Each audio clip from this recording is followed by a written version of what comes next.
This guest is a longtime listener, longtime supporter of the podcast from the beginning.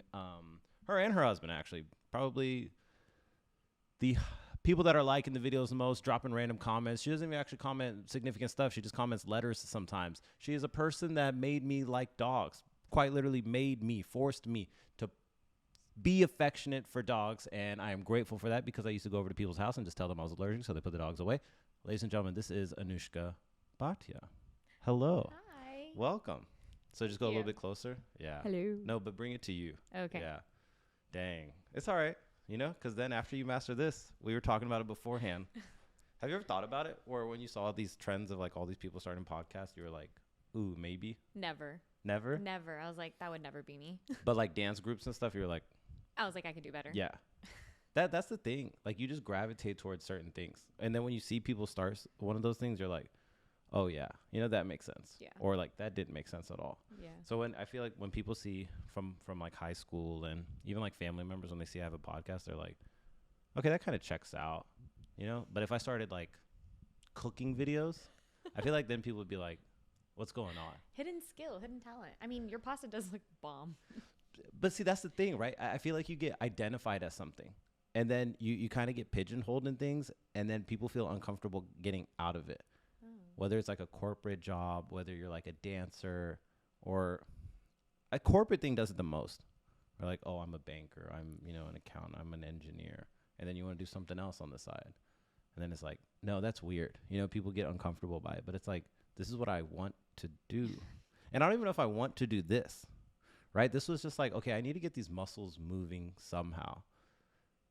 So then going into Anushka, ladies and gentlemen, this character right here is one with a lot of facets.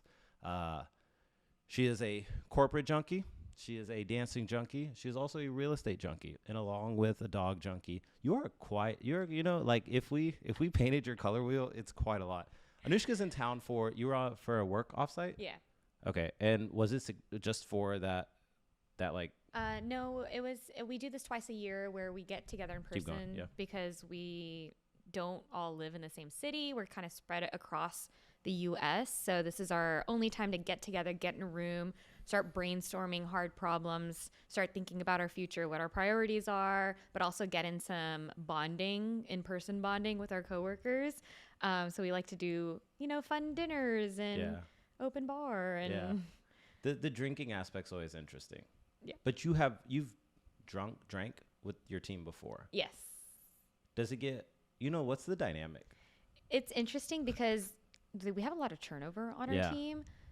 So people are always coming in and coming out, and people know who to go to, who the drinking folks are, and then people know where to shut up when they need to shut up.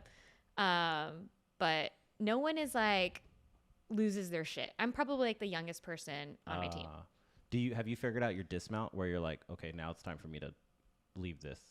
I think. Or do you stay till the end? I stay till the very end. Damn, I want all the tea. I damn. need to know everything. It does come out. It does come out. Oh, If you can get people drunk, it all starts falling out. And but it's the only you have time. to be careful, right? Where it's like, I can't spill the tea. Yeah.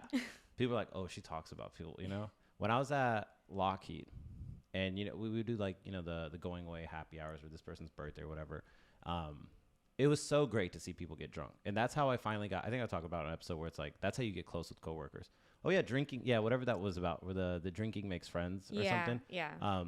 And then some people, it's like, oh, they can't handle it. Yeah. You know, like there was a brown dude that was part of the team. I won't say his name obviously, but we were leaving one of the bars and he was like, where y'all end going? And I was like, oh my gosh. Oh no. This guy just said the N-word in front of all these coworkers, Yikes. like, and the next day everyone just has to act like, nothing happened. I don't think that there was any black people in the group, so no one's going to like kind of raise it. And even then, I don't think black people would do that. But there's certain points, even my manager at the time, where he would get drunk and I was like, yo, you're saying some wild stuff. I'm okay with it, but I get scared for you just in case what you're saying. I don't know. I guess your manager always participates and stuff, right? Well, this was the first time that I like hung out with my manager in that way. Because again, there's a lot of turnover. I've had so many managers. She wasn't at the last one, whatever. But I think that's that's never really the issue because you also have to kind of give something to get something. Mm-hmm. So I can't just be staying around, hanging around, just getting all the tea. You know, I have to participate. I used to use like relationship stuff. And then people used to kind of slowly start spilling their stuff, or like the corporate bonding is always over something negative. You want to vent. Yeah. You want that trauma bond. You want to complain about the same things. Mm-hmm. Like your significant other's not going to get your work problems. This is the only time other people get your work problems, and you don't have to explain all People's the details. Personalities, people, things like that. Yeah, there was one time Isha was telling me about a coworker, and she was like, da-da-da-da-da-da-da, and I was just like, I have no idea what you're talking about. I understand the like I can see what you're saying, but I can't be like, yeah, she's such a bitch. Or contribute. You can't contribute. Yeah. I'm probably like, oh, she's having a bad day. And she's like, oh, shut up. You know, and it's like, bro, I understand what you're trying to do because all of the work meetings are always about stuff positive. Like, hey, this quarter we did this % more. And you're waiting for like, no, I want to hear like who pissed himself when they got drunk. Like, like random stuff like that. We can edit that out because, we want to keep Anushka on the good corporate side. But leading into, you did this insights discovery thing, correct? Yes. The coincidence is I also recently, probably the next day did the same thing. And it's technically, do you have a good description of it? It's a personality test. It's like Strengths Finders or whatever, like the color wheel. There's so many different versions out there and that teams pick. So it's crazy that our teams picked the same exact one in the same exact week. Like, what are the odds? Previously, have you done one of the other ones, like the ESFJs or whatever? Yeah, many times. I've done so many in my entire career journey. This is the first time I've done this one. How did you like this one compared to the other ones? I like this. This was the first time we've had a facilitator. So my favorite part is going around the room and seeing what other people perceive me as. You liked that part? I love that part because it's like I think I scream a certain color, but no one else saw that. So I'm like, maybe I don't scream it as much as I feel like I scream it. Maybe I can let it come out a little more if it's so suppressed. Actually, on that note, where did I put that booklet? Give me 2 seconds. So we won't go too much into like Anushka's actual profile, but I kind of want to read the colors out to y'all. So then when we're talking about them, you understand like, oh, we're talking about that. Perfect. Thank you. Okay. So there's 4 colors. I'll try to find something so then we can actually have a quality image on the screen. But 4 colors: cool blue, fiery red, sunshine yellow, earth green. Cool blue, cautious, precise, deliberate, questioning, formal. Fiery red. Here, let's just alternate. Go ahead. Fiery red. Competitive, demanding, determined, strong-willed, purposeful. Sunshine yellow, sociable, dynamic, demonstrative, enthusiastic, persuasive. Earth green, caring, encouraging, sharing, patient, relaxed. Okay, and you just said you thought you scream a certain color. Yeah, I scream fiery red, and I think anyone who knows me would also say the same. I wonder if that, and so on this piece of paper that I won't be able to display, but a lot of her teammates thought she was cool blue, cautious, precise, deliberate, questioning, formal. I wonder if it's like almost, you're being corporate-y, where it's like, okay, I don't want her to think that I find her as competitive or demanding. I want her to think she's, but then I also don't want you to think I'm cautious, like in. Early on in my career, I think I did scream fiery red, and I got a lot of slaps on my wrist for not using emojis in my emails, for being too direct, for being threatening almost. And I got reprimanded for that early on in my career. So I think I've trained myself to go a complete different direction, which blue is actually my 3rd highest color. So it's not even my 2nd highest color. It's not even something I dial up. But there's also the facet of what I work on and what people see me work on. And I do handle a lot of data and numbers. Right. And so people are like, oh yeah, she's the numbers girl. Yeah. She must be cool blue. And this is what I didn't like is, like the numbers thing is a lot of people tied cool blue to numbers because we had taglines for our instructor and she was like, cool blue represents, show me the data. I want to know more. Or, something about like being inquisitive. I have more questions. And everyone's like, oh, the data guy has to be blue. Yeah. And it's like actuary. You must be blue. I don't care about no blue. My highest yellow was, my highest, so first of all, let's just cut to the wine snapshot. Today we're drinking this beautiful wine that Anushka brought called Navigator, a 2022 Cabernet Sauvignon of Napa Valley. So cheers, first of all. I forgot to add that to the top. Cheers. Also a special shout out to Neha Nakash that got me this lovely wine cooler chiller thing. Going back to the colors. So earlier you said that you push a certain color. And so in the personality test, in this insights discovery thing, it gives you a conscious and what is it? Less conscious? Subconscious, whatever. Less conscious being who you are maybe at home or what? It's less conscious is just like when you don't think about it, this is who you are at the core, essentially. Versus conscious being like if I'm in how front you of show up coworkers or even friends. You know, when she was calling it like a work personality, I was like, I don't know, man. I feel like anytime you're around like family or like in-laws, it's like, what do I turn anytime you got to turn it on. Mm-hmm. That's put on a mask. Conscious, basically. The conscious state. And my leading colors were sunshine yellow and fiery red. I'm not surprised by that. That was a surprising one. Really? I'm not surprised by that at all. I always just find fiery red as just angry. And I was like, okay, you know, but the competitive piece. It's more of like a demanding and decisive and knowing what you want in life type of thing, I think. Yeah. I was low on the green. Caring, encouraging, sharing, patient, relaxed. Bro, my fuse has been absolutely the shortest it's ever been. So do you like these, like from a corporate standpoint, right? I want to hear like if you're pro for it and then not against it. What, like, why take this test or why like this is dumb? I love a good personality test and I love seeing where we are in the room. So something else we did during the session was everyone stood with their color group. Yeah. We had 40 people. Out of 40 people, 5 of us were red. And then we walked to our next highest, and then our lowest. And you saw the people who walked with you and the people who joined and left your group. And it's like you kind of do put those people in a box at a point, right? Yeah. Which is what I hate about it, because now we're all boxed in these 4 colors, which is not everything you are. Right. And, you know, it's not that accurate, to be honest. Like, again, I see myself a certain way. And my test told me I was right. Yeah. But no one else sees me that way. How is that accurate at all, right? When we were doing the colors and walking around the room, it was so like, it just becomes like, oh shit, you know, like are we being like almost racist? Where we started off our first color, and in the blue section, it was just all engineers, and it was just all of them standing side by side. And then, you know, she would ask the question, oh, why do you think this? Why do you think this?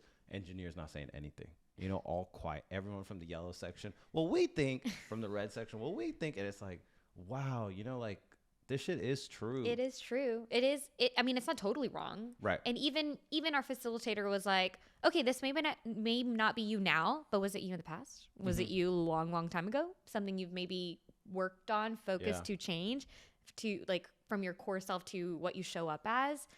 Our facilitator was saying that, oh, you know, like this could be very, first of all, I wouldn't have someone that just started the job take the test within the first like couple days, because you're not at a certain point, right? You're not in a comfort level. You can be a brand new person when you start a new job. Yeah.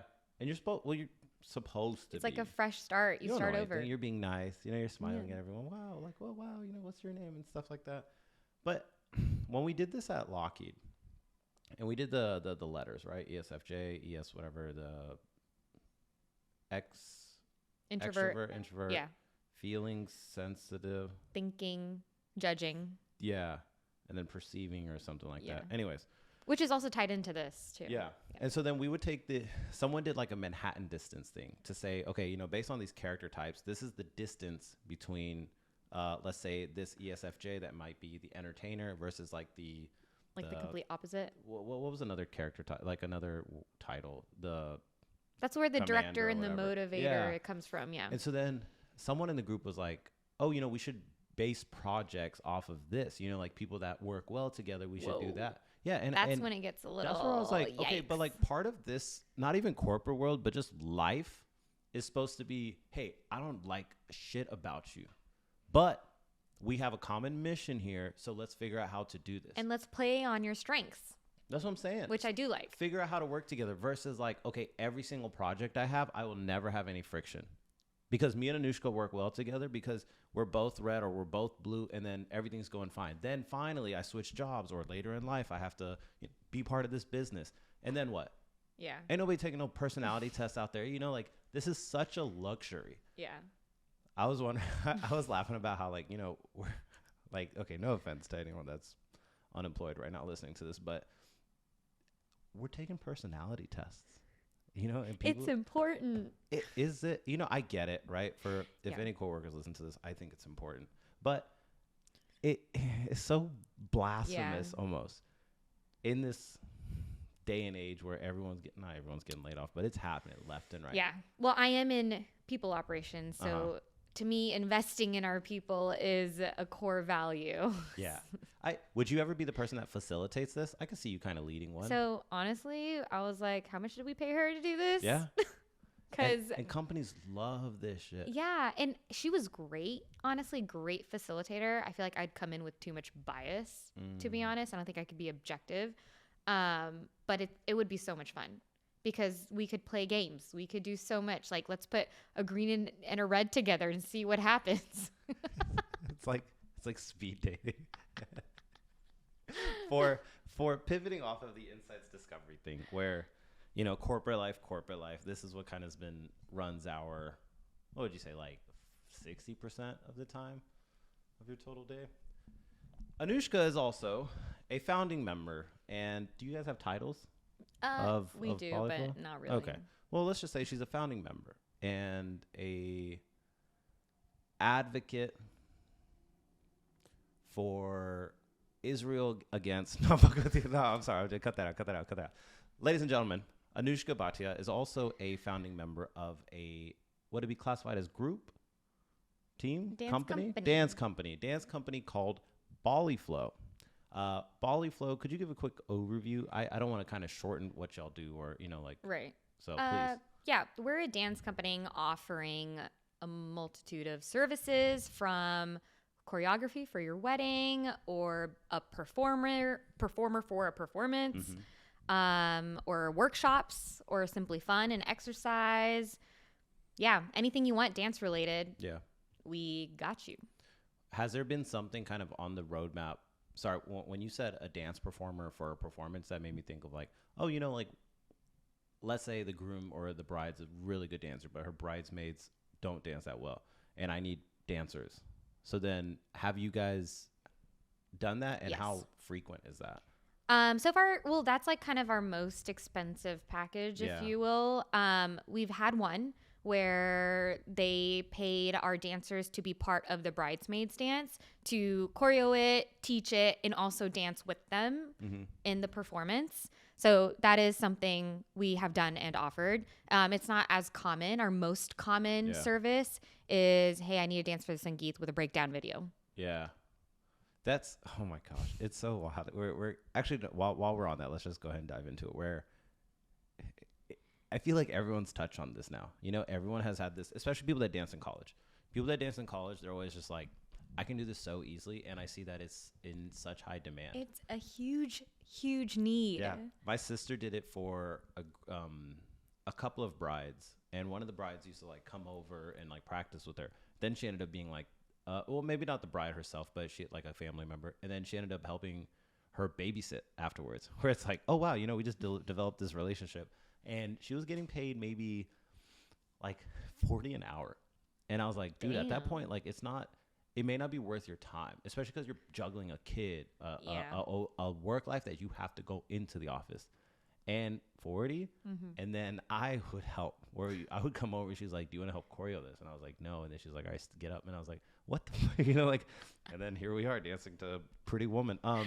And then I did it for a couple. This was my first couple. Do you remember Chet? DJ Chet? Oh yeah. Right. So he had something on his story where he was like, I know a couple looking for this and that. And I was like, I raise can my dance. Money. Easy. So I did it. And, we had one session, like we had a FaceTime thing. I sent over a video. And that was technically a couple of hours of work, right? So I should get paid, let's say the rate was 40. So let's say on 120. I don't mean to be smiling because it's about to get dark. One of their family members died. Oh. So the event just got completely pushed. And because they were being like a little bit non-responsive for a month. Yeah. And I was like, I know y'all don't know this dance. Y'all ain't practicing. Yeah. And then they first of all, I saw she changed her WhatsApp picture to her and the family member that had passed away. Oh. And I was like, yikes. And then they told me, and I was like, dude, no worries at all. Like, this isn't that serious. And then I was like, do I ask for the money? Do I still get paid though? But at that point, I was like, fuck it. It's not worth it. This person just had a family member pass away. See, I'm green all day. But after that, I was like, I can't. I've never liked choreographing. Yeah. When it comes to dances in general, I hate choreographing every single time where it's like, oh, like even during the college dancing days. But it comes to you naturally. You can do it so easily. Doesn't matter if you like it or not. It's something you have a skill for that a lot of other people don't. Or people just feel they're so awkward about it. It's like, just actually, you know what? We're not going to make it sound easy. We're not going to make it sound easy because demand. I mean, you either have it or you don't. They can't do it. No, they can't do it. They need to hire Biflow. Remember, keep demand high. Don't diminish what you're doing. Honestly, if you have anyone in your circle that can dance, I would not pay Biflow to do it. Stop. Back in the day, I used to get so angry when people would hire dance performers. Like Mohini and stuff, yeah. And when like people like our friends would hire dance performers for their weddings, like sisters' weddings or something. Okay. And I'm like, you hired some freaking like Danusia and Lamari hired someone to do their, and I get it. I get it. Obviously that's why Biflow exists. I get it. You don't want to put in the time. You don't want to put in the effort. You want it to be really good. Like you care about it, but you don't have the energy or the time and like you're kind of rusty on the muscle that you're trying to flex. Sure. I get it, but I get angry because I'm like, no, we're here. We can do it for you. Like when you college dancing, Anushka was on a team named Texas Mohini, which, honestly, probably all the female guests I ever have on this show are probably going to be part of Texas Mohini. Did you guys ever do a performance for a wedding? Always. Yeah. And that's when I would be like, what? That was our budget. That's where we got budget. And you'd go to this wedding at some random hall. They'd put you in some random room, and then you're dancing, and then they would be like, and they feed you. Sometimes they'll feed you. Yeah. And I would just be like, wow. Yeah. I don't know if I've ever been to a wedding where they hired some outside group. Are you sure? I don't know. I'm sure you have. I feel like there's one in there, but maybe from like the younger days when I wasn't like cognizant of it, where I was just like clapping and then, all right, let's get on with the show. I was 15, right? I didn't think of it, think about it. Yeah. But like the fire dancers or like literally anyone. That makes sense. Any performance. But I always found that so strange where I'm like, people perceive this so differently, that like family groups that are just not ever exposed to this. Yeah. Right? Like your family grew up probably watching a lot of stuff you did. Well, no, they were all shocked when they came to my wedding because when I go to weddings, it's just me who's the dancer. Okay. But when they come to my wedding, everyone's a dancer and they're like, whoa, that was like a show. Yeah. Because I find it so frustrating when there's this weird divide of when people say, oh, we're going to hire external or we're going to have some other group do it because I don't want someone to feel stressed about it. Yeah. And it's like that is also fair. Dude, this is a wedding though. Stress is part of the package you give people. And it's exchange for friendship and money. And also when this time comes around, I'll do the same thing for you. You see this multitasking? Look at that. I mean, I think that's true. And that's hold on. I don't want to sound like you're like pissing in the background. Yeah, about that. Same thing. Sorry. I close that out with like the same thing for emceeing. When people are like, oh, like Kristen, for example, he was like, we don't want to stress y'all out. And it's like, I will be more upset if you hire an external MC. Exactly. Okay, sorry. The pouring sound is done. But sorry, what were you saying? Yeah, no, I agree. I like that's why I get so angry when you're hiring someone. What? Like, and after college, it's not like we never not did this. We did it all the time for every dance, for someone's cousins, friends, families, whoever. Like, we were always tapped in, and we did it for free for so many years, and it took so much energy. But then we built like a bank of choreo and ideas, and we're like, we got to stop doing this for free. I'm tired. It goes from like Wild West to having some structure to it. So how did it become going from idea to becoming the machine that it is now, where you're like posting on a certain cadence, earning on a certain cadence, having hiring or whatever it may be. Yeah. I'll ask you about the team size in a second, but how did it grow to be like, okay, you know what, let's turn this into something. Yeah, honestly, a lot of that credit goes to Monica Rao, another founding member. She, like, Bhavya and I have been talking about this for so long, but Monica came through. She moved to Austin. She was like, we used to dance together in like high school. So she's not even part of the college dance team. Okay. And she came to me and was like, hey, we should do this. And I'm like, you're damn right we should. We've been talking about it all the time. And she put our ideas into action. Yeah. She's our social media girl, like, and she's killing it. And she comes up with the ideas of like, or the research and everything. We need to post every Wednesday. We need to do this. We need to do that. This is how we gain traction. Mm-hmm. And I'm like, yes, we can like pop out all of the things, all the content. And I know people. Yeah. I know people who want to do this too. I know people who can contribute. The dancing wise or the get hired wise? Dancing wise. I was like, look, we were on a dance team. They're all here. They all want to dance. This is everyone's favorite thing to do for fun. It keeps us active, keeps us young. So let's pull it together. The active piece is great because we see so many victims. we see so many victims of the post college. I mean, I was one of them. And you see them in 5 years, and you're like, oh my gosh, congratulations. 4? Because you think they're pregnant. Nah, dudes too, myself included. We've all been there. We've all been there. Oh my God. What happened? Where my mom used to come in the room and be like, yo, get your fat ass. Okay. Go do something. Go play outside. Because you go from being active, you're walking around, you're dancing, you're playing basketball, you're eating very little because you can't afford it. And then you graduate and you have a job. And then you sit for 8 hours a day. And you eating good. Then your body starts to fall apart. It is so bad. So the active piece, I 100% like, oh my gosh, great. Much better. Why'd you give me the bad seat? You think this is a bad seat? Yeah. I hate that seat. What? I like this seat. Dude, now I feel like I have better posture. I like being lower to the ground. As a larger individual. I'm already low to the ground. That's what I'm saying. I need to be higher on the ground. That's why I don't like that one. But I feel like from a host's perspective, I feel like the host. You know, you're supposed to be. I feel like a guest right now. I feel like I'm on like the couch, like someone else is gonna come out. I look weird on this side. You were doing it to me. Are you gonna?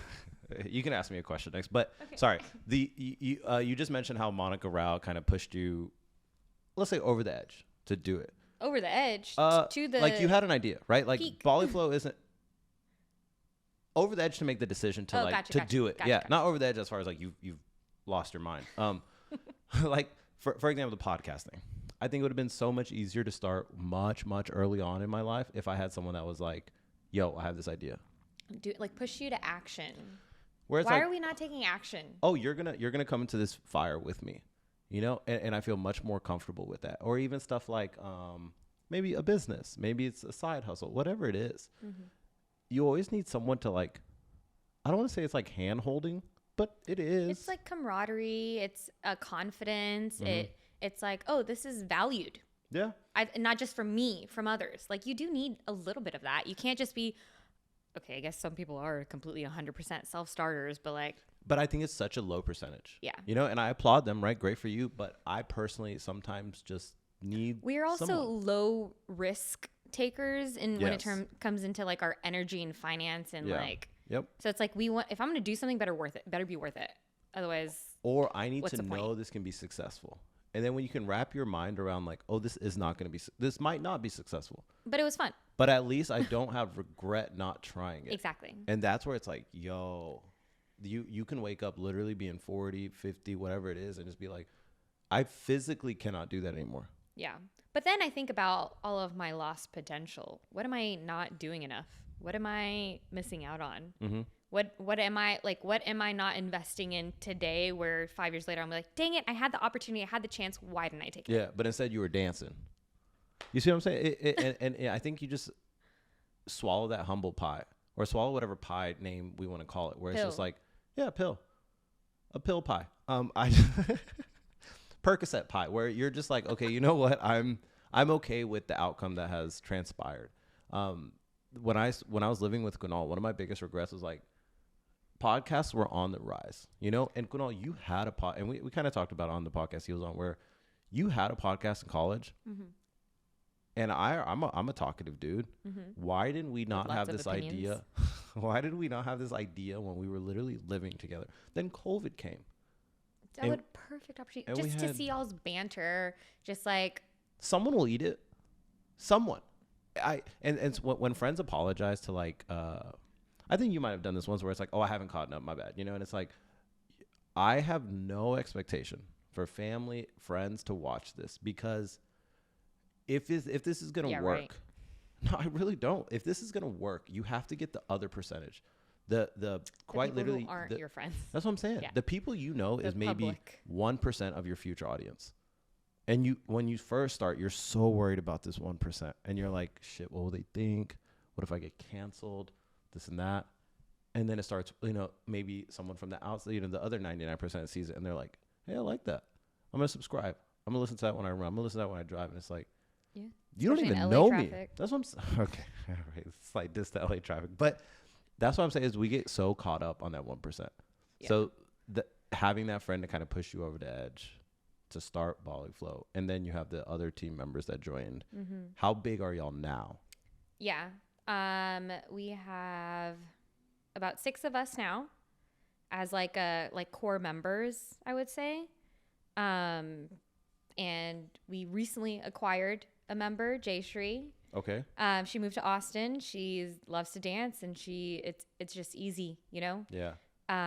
We're not really in a space like actively hiring where we're expanding. Yeah. Or where we can expand. You know, it's not like we're getting overwhelmed with requests and service requests and things like that. So I don't think we're really in a good space to actually like expand. But there is something else that we do where we kind of contract out folks who want to do workshops with us, which has been great. We have like some kind of like, you know, a lot of people reach out through the Instagram account. They're like, hey, I want to teach. Can like I use your platform to teach, you know? Okay. And like we'll take a cut and we'll give them all the resources and opportunities, and they use our platform to get folks to come to their workshop, because there's some people who want to teach but don't know where to start. How do I find a studio? How do I get income? Nor do they want Where do I to. find the people? Like it's too much logistics, too much admin work, too much marketing. Like, so we provide that platform for them, which I think is a benefit for folks who want to do that. I agree.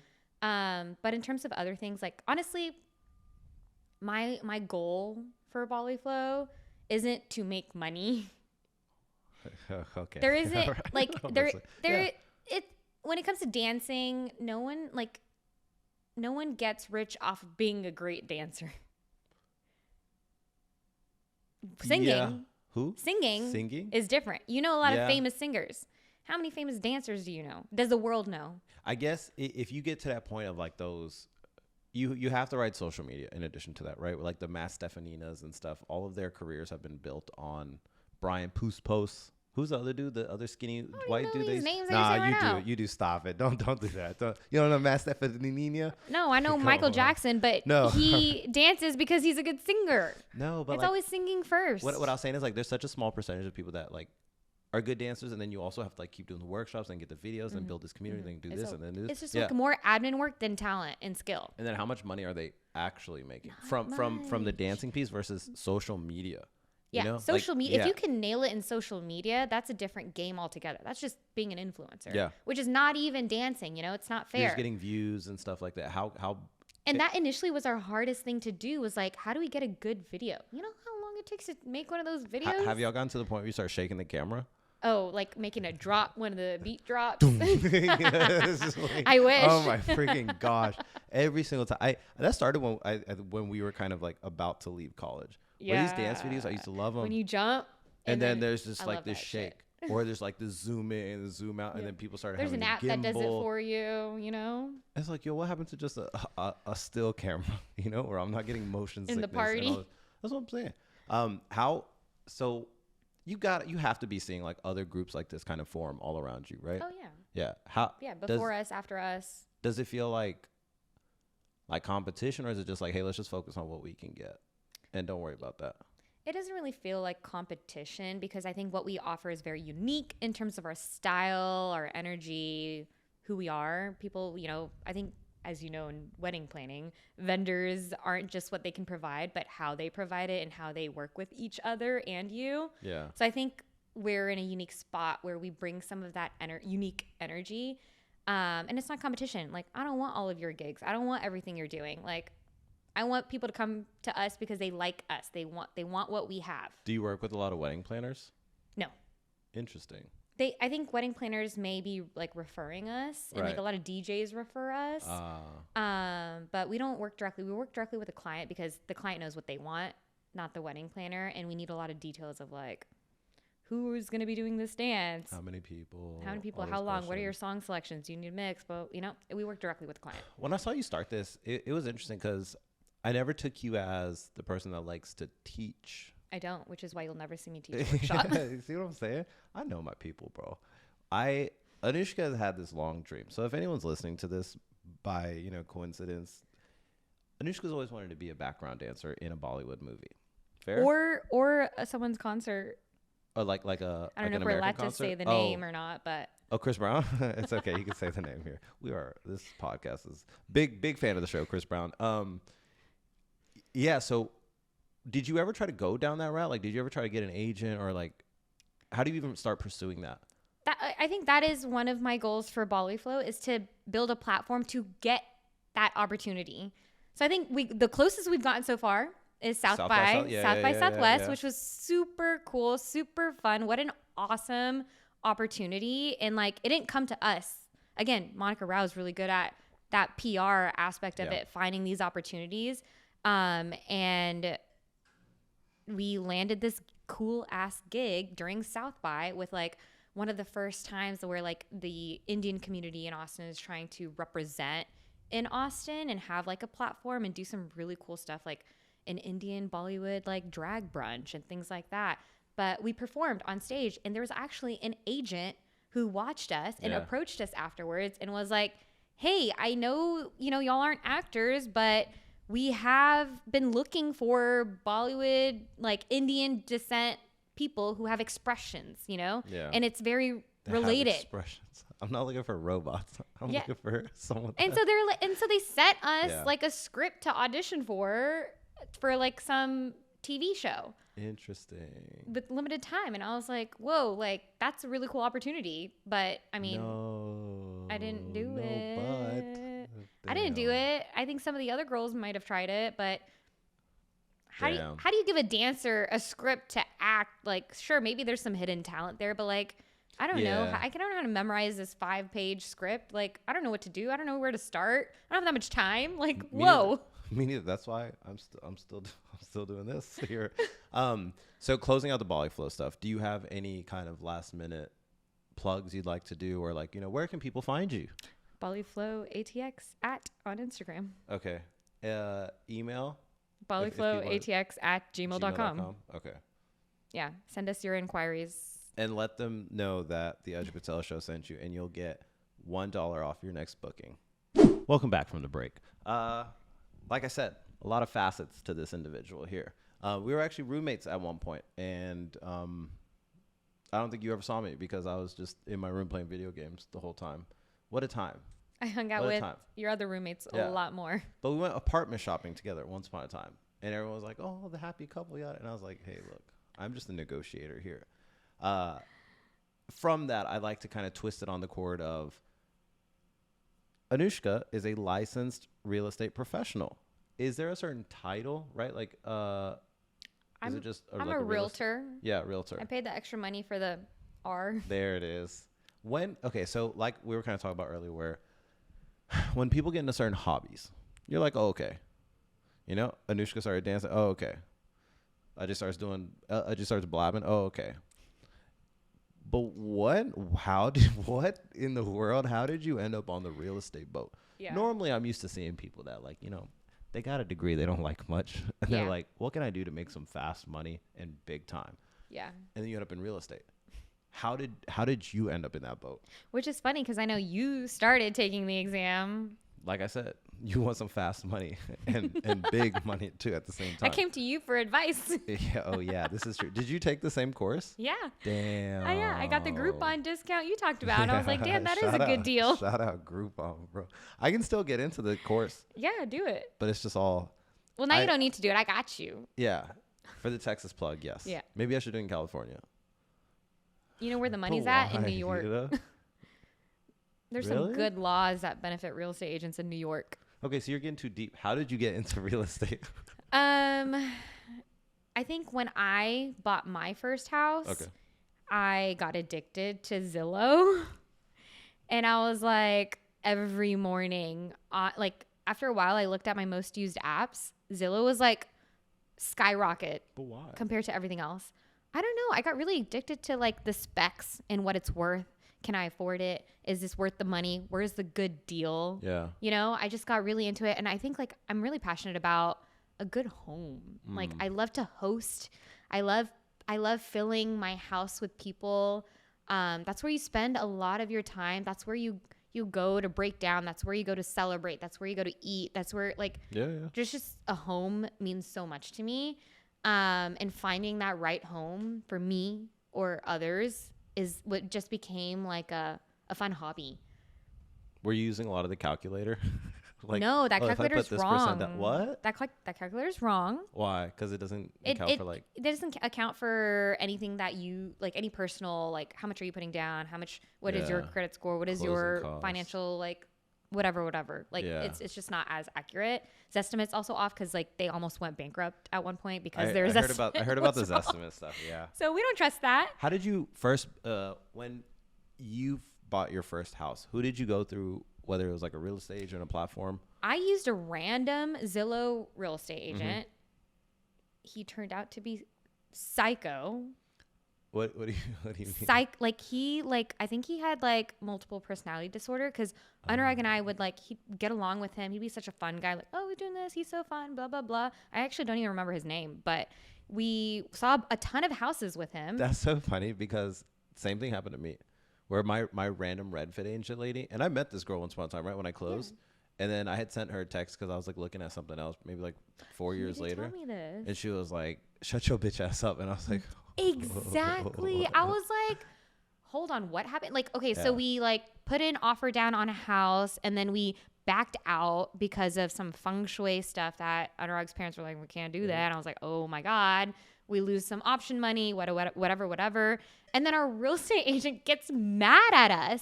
Like he starts like throwing out cards of like, I don't need this. I sell $1 million homes. Your budget isn't even worth anything to me. Like, good luck, blah, blah, blah, blah, blah. Like, you're not going to find anything else. You should close on this house. And at that point, Anurag and I are like, whoa, like we need to Was this over text? Yeah. Maybe this will happen to you. Maybe eventually you're going to break. I'm just going to lose my shit. Maybe all real estate agents are just set to break at a certain point. It has been tough working with other real estate agents. It's becoming more favorable to the buyer, correct? Right now in Austin specifically, the buyer has the upper hand. So right now is a good time to buy if you want to buy. Because in Austin only. Yeah. I don't know about, I think Dallas is a very different market where people are still overbidding. With the commission changes, where you could be a real estate agent and then the seller is like, hey, we want to give 0% to the buyer or the buyer agent. Yeah. Who makes that? Do I say, okay, I'm good with that? No. So this happened to me the laws recently changed where you don't upfront offer commission price. That's negotiated afterwards, but you upfront sign a buyer rep agreement. Say you want to go look at houses. I can't show you houses unless we sign a buyer rep agreement, which means we decide at that and during that buyer rep agreement how much commission I'm going to make. So say I say 3%. Right. That's going to either come completely from the seller, or the seller might say 1% or 0%, and you have to provide have to offset the rest. 2%. Yeah. Either way, like someone's paying the same amount. Damn. You know, but and we've signed off on it before we even go look at a house. Has that made it more bumpy? So let me continue. Yeah. So with this new system, when we go like put an offer in a house, say we find a house we like, we're like, okay, $300K and they pay me 3% commission. Okay. That's our offer. And they're like $300K but 0% commission. which means that house is more expensive for you because you have to pay that 3%. Right? Yeah. So then I go back and negotiate. I'm paying the $300K and I'm paying your 3% on top of that. Okay. So then I go back and negotiate. I'm like, okay, 280, 3%. Do they have a thing against just paying the commission? No. It's just reallocating the money. Yeah. Like, where does it go? So it's like if I say 303% commission, then that house becomes more like they lose a little bit of money, right? Whereas if I go with 283%, now it's like kind of balances out a little bit. They're like, okay, I can afford that. And that's like the new way of negotiating. Interesting. And I take all, like, most of my clientele are my friends and, you know, people I know. So I'm not here to gyp them. Right. Like, if they want that deal, they want the 0% and like the cheapest whatever, like that's the best deal you're going to get, cheapest, right? They pay 0% and then they're my friends. I'm not going to be like, you have to pay me the 3%. I'll be like, you know what? Let's do 0%. I'll terminate our contract. You do the deal directly. How do you terminate that? You can just terminate it? An amendment. Okay. And I'll put an amendment. I can terminate the contract. I'll be like, hey, we found you your house. I put in the work to show you the houses, whatever. You want to do the deal directly, do the deal directly. However, I'm not going to be able to offer my negotiating services, my contract services, me helping you get what you need post inspection. Like you're going to be on your own there. FYI. You see what I'm saying? You're getting there. People don't want that. But you're getting close. You're going to snap soon. Dude, honestly, the people I work with are like the other real estate agents. Yeah. They're like, what's the public. What's the average age of the real estate agent you're working with on the other side? I would say like mid 30, 40s maybe. Yeah. I never see them, so I actually don't really know. Oh, what? Yeah, I never actually meet them. We just talk a lot, email, phone, and text. So I never really see them unless I go look up their picture. Because I feel like people have a weird connotation of real estate agents where, you know, they see selling Sunset, selling OC, and it's like, oh, they're young, they're hot, you know, they're fit, whether it's a dude or a girl. And that's part of like the selling aspect of it, right? But then you see real estate agents from like Redfin or Zillow, and it's like, yo, you could tell this motherfucker been doing this for a minute. Like this is their life, you know, like, and there's a plus side to it, right? They know so much because there's, you know, like you're grandfathered into this whole system. But at the same time, you deal with stuff like this where it's like, sometimes you hate working with them. Okay, so like my first job, my 9-to-5 job, I work at Google, and I am lucky to be constantly surrounded by very, very intelligent people. These people are really, really smart. And like everywhere you go, every corner you turn, they're all like, they have some level of human interaction, connection that is expected, right? That we filter out through our really hard interviews, whatever. And then I step outside of that bubble and I meet these real estate agents who you don't even need a college degree to become one. More often, you're not supposed to have one to become one. It is scary out there. I'm like, who are you? Where'd you come from? Like, how are you even surviving right now? That's what just happens. You know, if you fail college, you either become a police officer or you become a real estate agent. I looked into the K-9 unit. Oh my gosh, I bet you did. You're just like, it's like, I gotta go to police academy for that. I don't know. It's tough, you know, and I know like you're dealing with a lot of friends, and this is why I kind of wanted to lean into it, because I bought a house and then I was like, eventually everyone is going to buy a house. Yeah. And now I learned it because it's a lot to learn. Yeah. And all these people that I knew in college that were younger than me, I can funnel them into me, and then I make 3%, or I just show them one or two options at a certain deal, could sell them on it a little bit.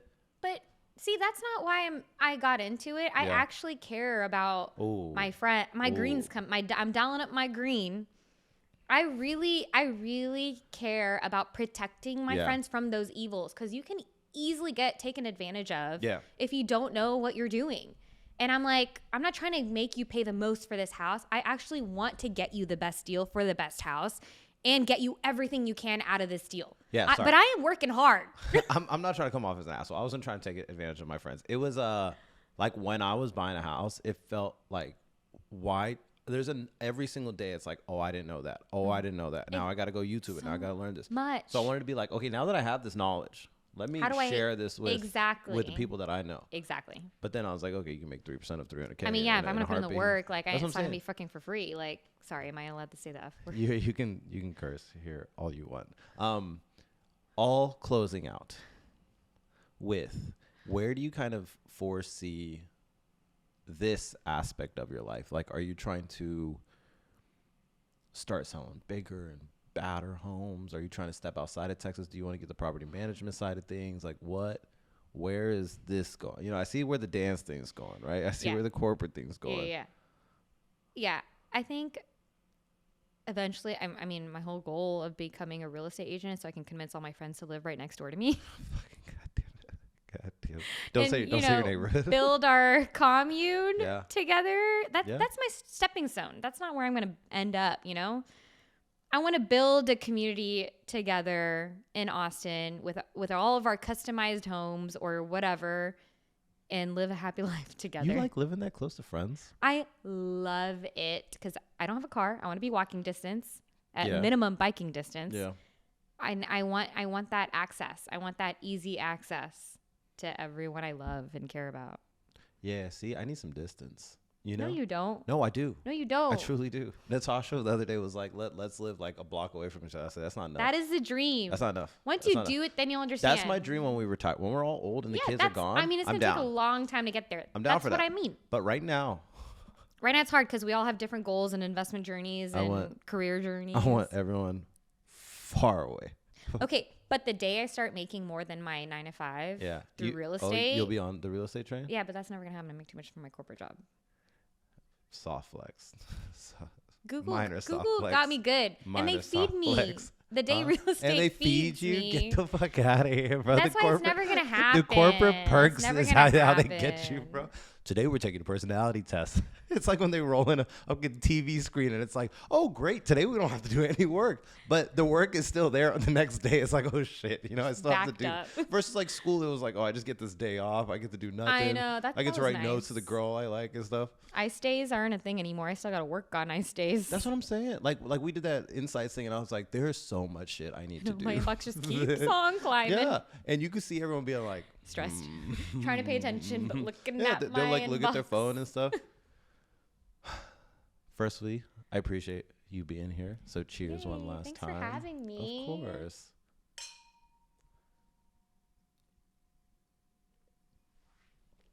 With that all being said, my name has been Anushka Bhatia. Has been. If you need anything dance related in Austin, Texas, or in the, let's say, the Texas Metroplex. Anywhere. Whoa, dance? We go above and beyond. Anywhere in the world. Anywhere in the world. At Biflow ATX. If you need anything real estate in the Texas area. RealtorAnushka@gmail.com. And my name is Ajay Patel. This has been the Ajay Patel Show. I thank you again. And right before we close out, I guess I'm supposed to ask, did you have any questions for me? A lot. Should we do another episode? Ladies and gentlemen, I appreciate y'all, and I will see you guys next week. Don't forget to comment, like, subscribe, and goodbye. Oh, and then just... Mic drop? No, don't drop the mic. Please don't drop the mic.